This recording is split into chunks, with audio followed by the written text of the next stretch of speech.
saatanan kevyt. Ja yhden sarjalla on joku 50 kiloinen. Häh?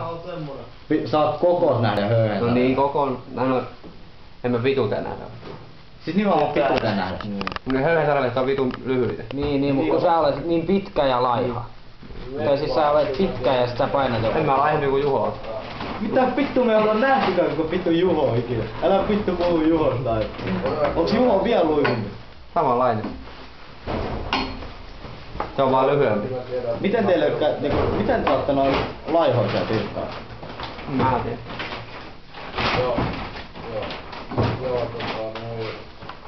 Painaa joku 45 kiloa ja joku pitkä joku 170.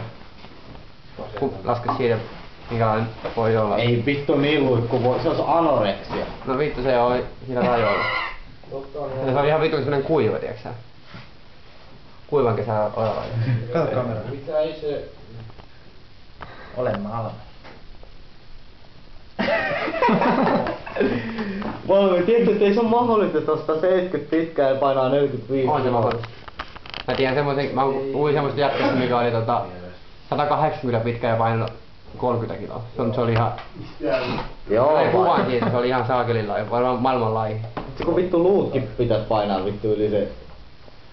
Niin, on semmosia... Onko muuta sitten? Joittenkin